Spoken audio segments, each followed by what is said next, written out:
মামা আনছুন খানা লুটা ভানি ভরে ফুটা ফুটা গরর ভিতরে গড় হাত বাড়াইয়া দর।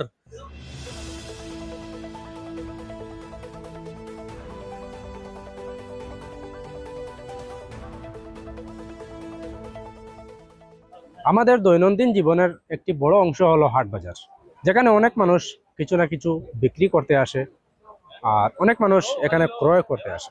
কিন্তু সেই হাট বাজারের পরিস্থিতি কেমন হওয়া দরকার?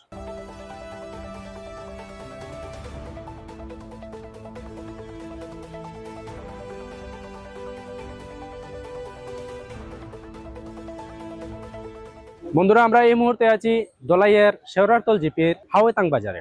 এখানে শুনেছি অনেক বড় একটি বাজার হয়, সপ্তাহে একবার প্রতি শুক্রবার এখানে বাজার অনুষ্ঠিত হয়। কিন্তু আরও শুনেছি যখন বৃষ্টি হয় তখন এই বাজারে আর হাট করা যায় না, কারণ এই যেখানে বাজারের জন্য গড়গুলা বানিয়ে দিয়েছিল, অনেকটা গড় পুরনো হয়েছে, অনেক গড়েই বৃষ্টির জল পড়ে।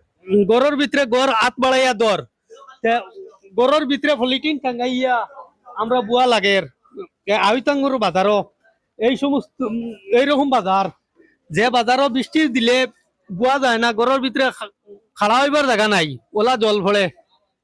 এটা ঠিক ওইতো আমরা ইদে খালি পানি আর জলে ভর্তি, পানি তা জলের লাহান দেখা যায় গরর ভিতরে আটিবার জায়গা নাই, এখন হয়ে গেছে মাল। এটা বিজিলে এটা পেঁয়াজের ভিতরে তো পানি আমাইলে শেষ, লগে লগে রাইতে রাইতে ফসি দিত।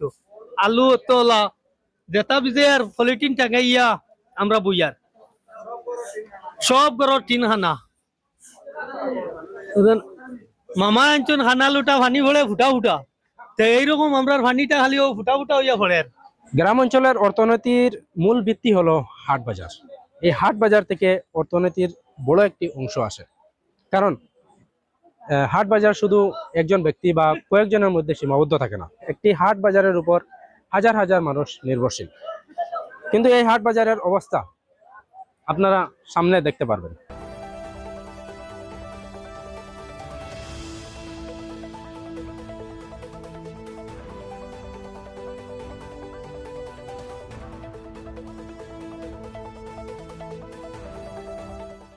এখানে আপনারা উপরে দেখতে পাচ্ছেন সরকারি চাল, আর নিচে রয়েছে একটি প্রাইভেট চাল।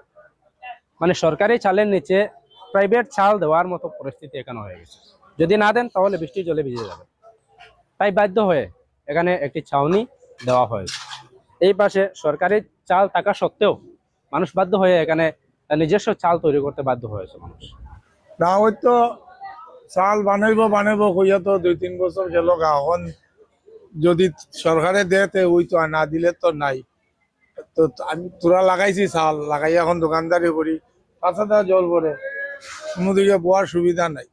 হাট বাজারে জল পড়ছে, যদিও চাল আছে কিন্তু চালের অবস্থা নেই। ভাই, আপনি দোকানদারি করেন নিল? ও এগুলো তো প্রত্যেক শুক্রবার আইয়া করি। বৃষ্টি দিলে জল বাড়িবার জায়গা নাই না আর তো চালও খানা।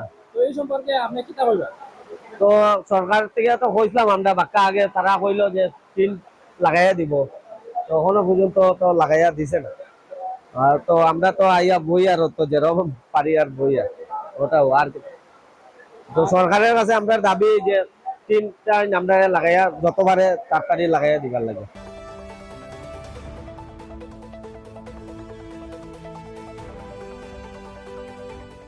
ব্যবসায়ীদের ঠিকমতো বাজার করা তো দূরের কথা, এখানে বসার মতোই পর্যাপ্ত জায়গা নেই। এরপর সামনে যে রাস্তা রয়েছে, সেই রাস্তা দিয়ে যে কাস্টমাররা সুন্দর মতো আসবে, সেই অবস্থা কিন্তু এখানে নেই। এই পরিস্থিতিতে এই বাজারে কে আসবে? কারণ যে রাস্তা দিয়ে বাজারে আসবে সেই রাস্তা তো ঠিক না। আমি কিছু কাঁচা ভাষায় মাতি আর বা কাঁচা বাজার মাত্র আমরা লাগে বুঝার ভালো হয়, কারণ আমরা গ্রামের মানুষ। তো এখানে তোমার দোকান আছে নি? না, আমার দোকান নাই, এমনি বাজারও আইছি, বাজার করতে আইছি। বাজার করতে আইছি।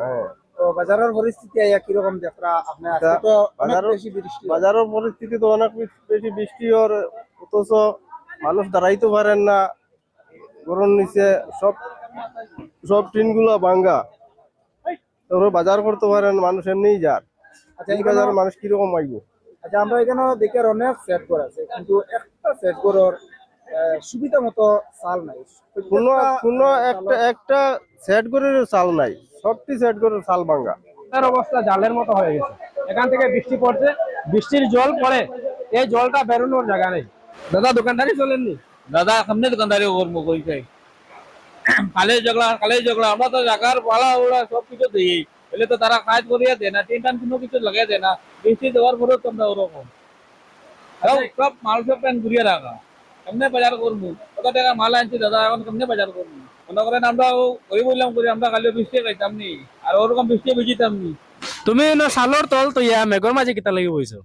বাইরে ভাই সালোর তো সাল নাই একবারে বাঙ্গা অবস্থা খারাপ ও তো কইবা দেখা যান না ও মানে পলিথিনে ঘুরি লিছি পুরা বাঙ্গা একবারে চালুন মানে এখানে বইবার কোনো জায়গা নাই বারেও বইবার জায়গা নাই এখানে পুরা ডুবাই লিছে জায়গা ওই দেখো দোকানদারি করবার অবস্থা খারাপ সালোর ট্রেন দেখে আমি কুলিয়া পড়ি যায়।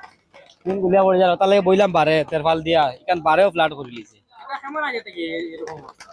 এটা তো প্রায় বাঁকা 2-3 বছর হয়ে গেছে বাঁকা কতবার আমরা মানে মাতিছি ইটার লাগে সরকারও গেছে মানে আমরা তুলা দিয়া বইয়ার বেকার তুলাটা দেওয়া মানে বইতে কোনো আরাম নাই সুবিধা নাই তারপর যেখানে এখানে বৃষ্টি হয়, এই বৃষ্টির সময় দোকানদারদের মাল ভিজে যায়। তার মানে এই সামান্য কাজ না হওয়ার কারণে ব্যবসায়ীদের অনেক ক্ষতির সম্মুখীন হতে হচ্ছে।